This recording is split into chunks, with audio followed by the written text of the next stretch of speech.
Greetings and salutations. Today we're going to look at the company Granite Real Estate Investment Trust, headquartered in Canada and traded on the Toronto Stock Exchange under the ticker GRT-UN and also on the New York Stock Exchange under the ticker GRP-UN. Please stay tuned for the important disclosure information at the conclusion of this video. Granite is a real estate investment trust that specializes in industrial, warehouse, and logistics properties in North America and Europe. Granite began as a real estate investment trust for Magna International. Since 2013, the company has been diversifying away, with Magna still being the biggest customer at 26% of revenue. The second biggest customer is Amazon at 4% of revenue.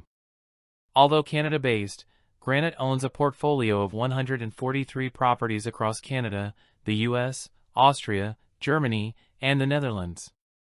About half of the revenues come from the US, 17% from Canada, 14% from Austria, 9% Netherlands, and 8% from Germany.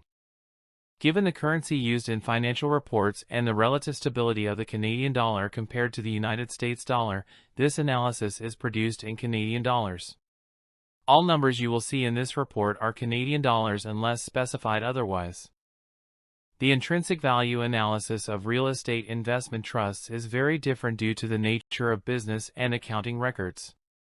Real estate investment trusts primarily own and lease real estate assets, generating revenue predominantly through rental income alongside minor additional activities. Its operational expenses include maintaining properties via capital expenditures, servicing debt interest, and covering day-to-day costs. Real estate investment trusts are legally required to distribute at least 90% of their taxable income as dividends. To fund new acquisitions, they rely on external capital, primarily raised through debt and equity issuance, along with a minor source of retained earnings. This heavy reliance on share issuance often leads to shareholders' dilution, making per-share metrics critical for assessing intrinsic value, as growth depends on reinvesting raised capital into expanding the real estate portfolio, while balancing dividend obligations and leverage.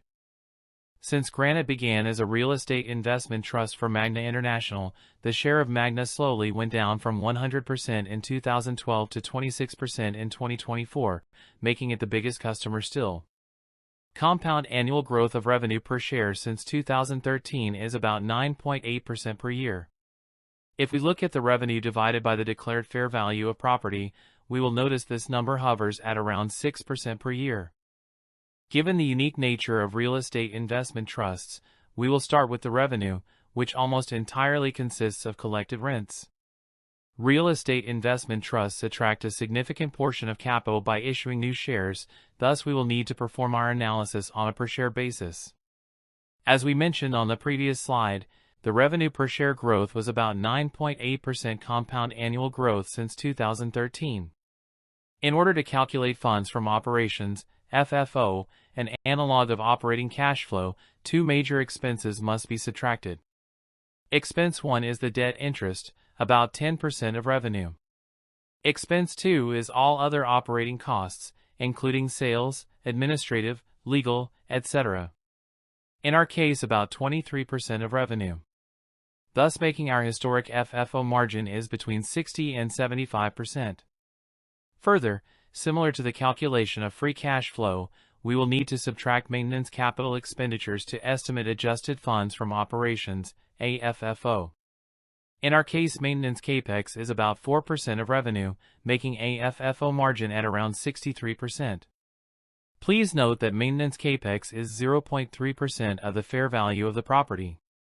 However, with the rule of thumb of maintenance capex to be at 1% of the property value, we estimate that 70% of the capex burden falls onto tenants. AFFO, or Real Estate Investment Trust free cash flow, was historically allocated the following way: 77% dividends and 23% retained earnings. Debt plays a crucial role in real estate investment trust operations. In the past few years, we saw an increase in total debt to fair value of property, rising from 25 to 35%. This ratio suggests we probably will not see new net debt being issued anytime soon. On top of that, the effective interest rate paid on that debt also increased from 1.6% around the year 2020 to 2.7% in 2024. Together, it made debt interest expense per share to triple from 2019 to 2024.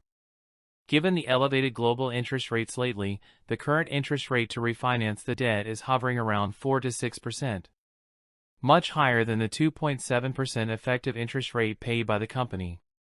Moreover, about a third of the total debt is coming for refinancing in 2027 and 2028, from a low of 3.1 and 2.2% respectively. See the schedule on the slide. At this point, it is highly uncertain if we return to the interest rate lows of the 2010s or see higher readings of the 1970s, 80s, or 90s. Real estate investment trusts attract capital from three major sources: ongoing retained earnings, new debt, and share dilution. Since 2013, Granite raised 16% of capital through earnings, 60% by issuing new debt, and 26% via share dilution. Most share dilution happened between 2019 and 2021, highlighted in blue.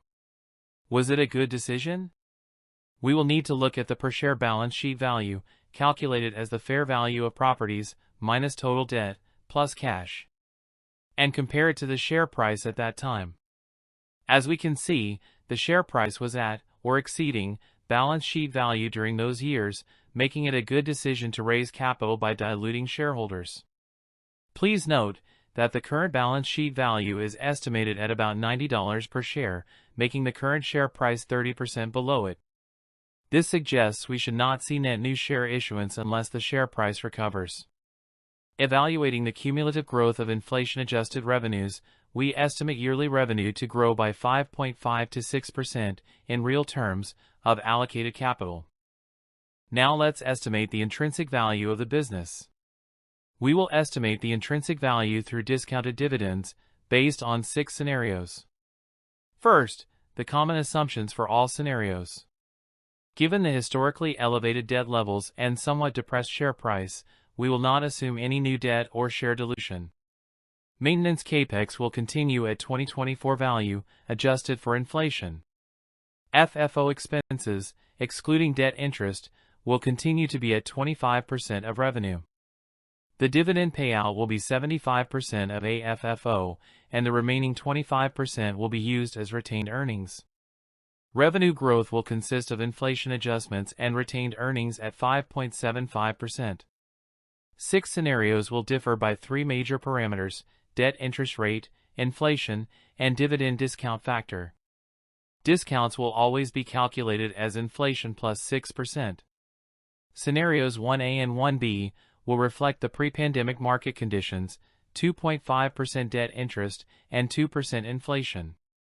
Scenarios 2A and 2B are the current market conditions with 5% debt interest and 3% inflation. Scenarios 3A and 3B are the market conditions that existed in the 1970s, 9% debt interest and 7% inflation. Scenarios with the letter B reflect the situation when the biggest customer Magna's revenues permanently dropped by 50%.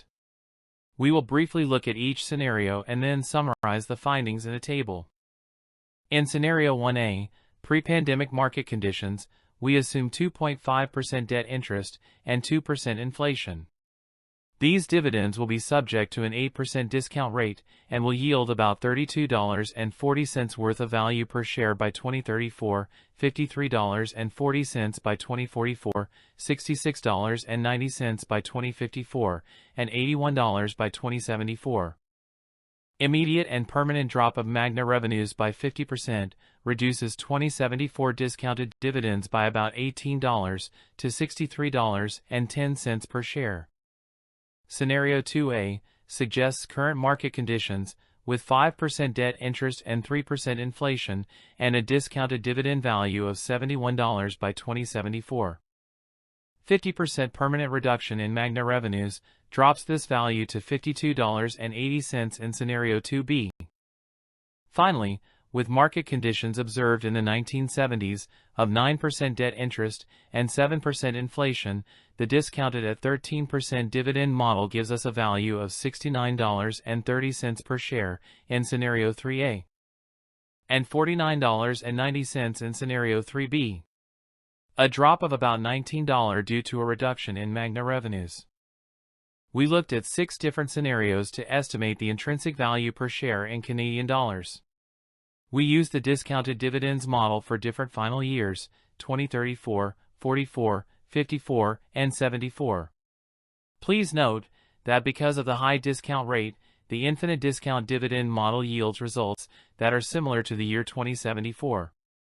Summarizing the results of these 6 scenarios, we can notice that the current stock price reflects the investors' expectations of elevated inflation and interest rate, with some damage to revenues, probably due to the lower occupancy rates. Overall, higher debt interest rates and elevated inflation are not as damaging to the intrinsic value.